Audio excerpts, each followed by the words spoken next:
Ата-бабаларыбыз эжелден бери көп колдонгон медицина ордуна ибицина айткандагы бул чеснок болуп эсептелет. Чеснокту кандай этапта, кандай эрежеси менен жеш керек, бүгүн ошолорго дагы токтолобуз. Көпчүлүгүбүз жейбиз, бирок туура эмес жейбиз. Ошондуктан да чесноктун көп учурда пайдасы болбой калат. Эрежеси менен жесек, өтө көп пайдасы бар. Ошонун пайдаларын ирети менен бир канча пайдасын дагы айтам. Кандай колдонуш керектигин дагы айтышка аракет кылабыз, Биринчиден, иммунитетти бекемдейт. Иммунитет билесиздер, бизге зарарлуу, бизге душман болгон, против болгон, микроб болобу, бизге зыян берем деген бардык мындайча айтканда жаман кесепет нерселерге туруштук бере турган иммунитетибиз болот. Жаш бала неге чуркап жүрө берет, анан бат эле уктап калат десеңиз, иммунитет төмөн да. Иммунитети күчтүү адам көп ооруларга туруктуу болот. Көп оорулар ага жакындай албайт. Ошондуктан иммунитет спортсмендерде иммунитет күчтүү болот да. Иммунитети төмөндөр коронавируста көбү кетти да. Көбү каза болду, көз жумду, чынбы? Ал эми экинчиден суук тийүүнү жеңилдетет. Тамак оору болсуна, мурдан суу агат, өзгөчө кыш мезгилинде суук өткөндө бир эле мурундан балчыйдап ардекелер чыгышты баштайт. Ошолордун дагы алдын алыш максатында чеснок эң пайдалуу маселелердин бири. Бактерияга каршы таасир берет. Вируска каршы касиети бар, бул 100% деген эмес. Мына бир нерсени эске алып коюшубуз керек. Мен айтып жаткан пайдалар, булар пайдалар. Бул медицина мынандай деди, сөзсүз түрдө мынандай кылсаң, дарыны колдонбой кой же укол албай коювер, чеснок пайдалуу деген маселе жок да бул жерде. Грибокко каршы жардам берет, туура колдонулса. Кан басымды төмөндөтүүгө жардам берет. Холестеринди азайтууга салым кошот. Жүрөк, кан тамыр ооруларын тобокелин кыскартат, канды суюлтат. Кандагы кантты турукташтырууга көмөктөшөт. Боордун ишин колдойт. Өтө көп пайдаларынын бири ичеги паразиттерге каршы колдонулат. Айрыкча элдик медицинада. Элдик медицина деген табиптер бар, врачтар окуп бир нерсени жазат, ага ишенбестен табипке барат го кээ бирөөлөр. Ошол сыяктуу чындыгында ошол маселе бар да бизде кыргыздарда өзгөчө. Бир врач болом деп бир адам 10 жыл өмүрүн кетирип врач болот, окуйт, а врачка ишенбестен жөнөкөй адам барып табипке ишенет да. Эми туура түшүнүш керек, ал медицина жаатында болгондон кийин дары-дармеги кымбат, акчасы жетпейт, ошондуктан табипке барат көбүнчө. Бирок айланып баары көп учурда врачка кайтып келебиз да. Шифа бир жерден болбойт да. Балким ошо табип себепчи болуп калат. Балким ошо врач себепчи болуп калат, айтып болбойт. Ар ким ар жерде түзөлөт, ар ким ар жерде айыгат. Кээ бир жерде врач адашат, кээ бир жерде табип адашат, кээ бир жерлерде. Бирок бакшы врач эмес, ушуну билип алыңыздар мекенештер. Бакшы эч качан врачты кыла албайт. Бүгүн башы ооруп калса бакчыга баргандар бар. Иши жүрүшпөй атса бакчыга баргандар бар. Ишиң жүрүшпөй атса бизнес кыл, башка иш кыл. Сага не кереги бар эмен?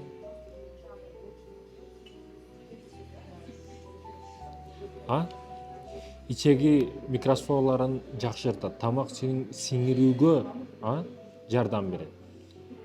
Курт сезгенүүнү азайтат. Энергия, тонус берет. Баш ооруну жеңилдетүүгө көмөкчү, кан тамырларды ийкемдүү кармайт. Булардын көбү изилдөөлөргө колдогон, бирок дарынын ордуна толук алмаштырылбайт.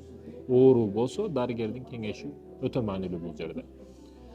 Кантип туура жеш керек десеңиз, чийки жана же майда эзип, чопо кылып жеш эң пайдалуу болуп эсептелет. Эзгенден кийин 5-10 мүнөттө күтүп, анан жесеңиз, алисин деген бул жакшыраак бөлүнөт экен да. Салат болсун, йогурт болсун, тамакка кошсо дагы болот. Бирок майда, оливковый масло, ошол сыяктуу майлар эң полезный майлар. Биз жеп жаткан майлардын көбү жырга кетет, семиртет бизди. Чоң кишиге күнүнө 1-2 тиш жетиштүү, 1-2 тиш жетиштүү. Дарылык максаты 2-3 тиш кыска убакытка, бирок ашырбоо керек, жетиштүү. Качан этият болушуңуз керек? Ашказан ичеги жарасы гастрит болгон учурда, кан суюлтуучу дарыларды ичкен учуруңузда, операциянын алдында 7-10 күн кош бойлуу же эмизиктүү учуруңузда дарыгер менен кеңешишиңиз керек. балага аз өлчөмдө ошондой маселелерде колдонуш колдонбош эрежелерин да угуп алышыңыз керек, билип алышыңыз керек. Жытка кеңеш. Жеп бүткөндөн кийин петрушка, алма же лимон чайнасаңыз жыт аязат. Жыт азаят. Өзгөчө чесноктун, пияздын жыты ооздо калып кетет да. Ошондуктан жытын дагы алдын алып коюңуз. Көп учурда жытын көп адамдар алдын албайт да.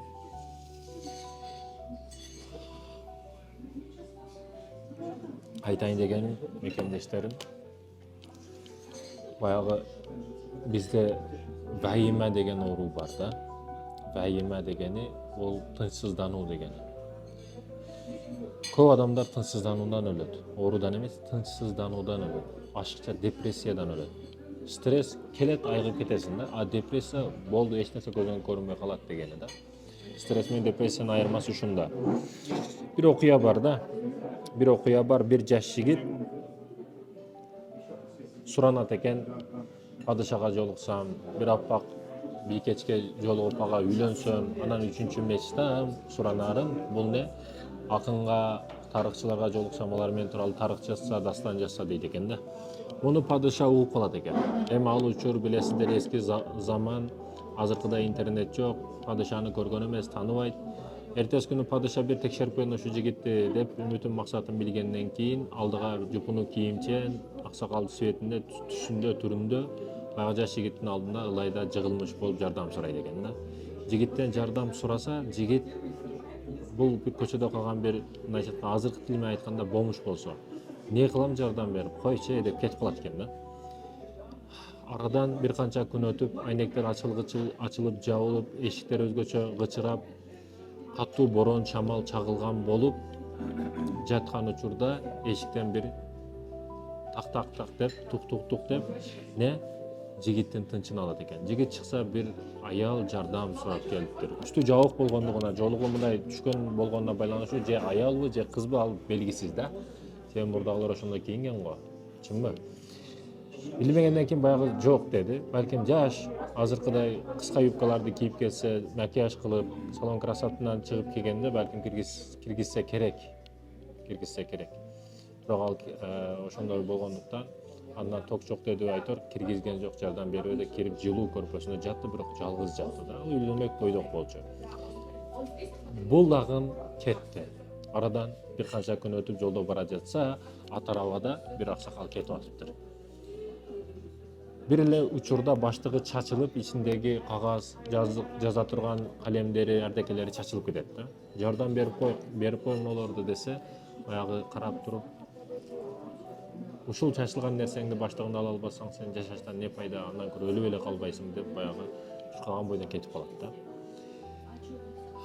Кетти, бул дагы кетти. Убакыт дагы өттү. Убакытка алмашат, билесиздер. Убакыт бардык нерсенин дабасы дейт.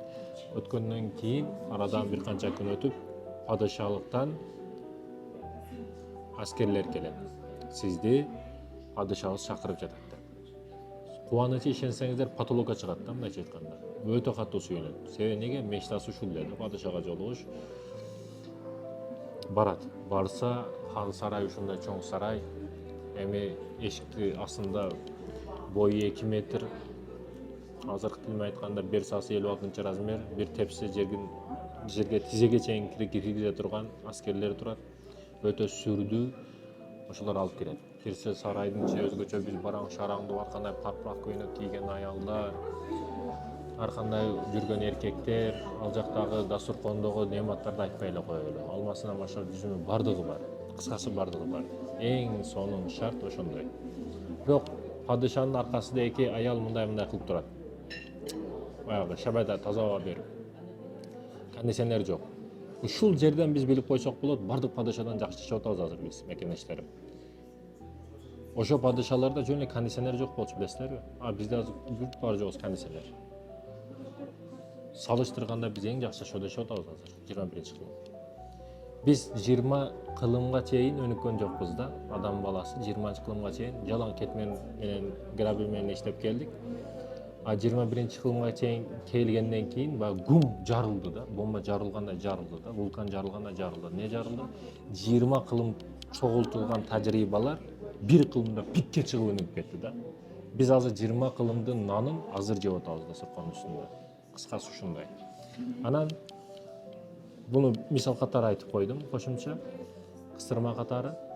Бул сарайдын ичине биринчи жолу келиш, ал жактагы сүр, ал жактагы коркунучтар, ал жактагы адамдар бир өзгөчө көрүндү да балага. Анан тияктан падышанын 2-3 жолу кыйкырыгы бардык адамдардын тынчын алды, тынчтандырып койду. О жигит мага кел деген. Бардык унчукпай жигит карап калды. Жигит ушунчалык маанилүү жигитпи дегендейчи. Жигит барды, жакындады. Жакындап барды. Уулум неге келдиң деди. Кудайга шүкүр. Уулум неге келдиң деди. Максатың не деди. Жашоодон максатың не деген учурда жигит максаттарын айтышты баштады. Сонун бир кызга кооз, кызга үйлөнүш, акындар мен тууралуу тарых жазса экен, падышага жолугушум керек эле, мына жолуктум мечтам ушул болчу дейт да. Анан падыша карап туруп, уулум кошунасыга жардам бербеген, өзүнө жардам бере албайт.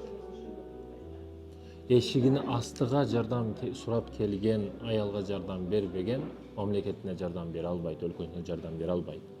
Сен адаштың. Сен өзүңө да башкаларга да бир тыйын пайдаң жок.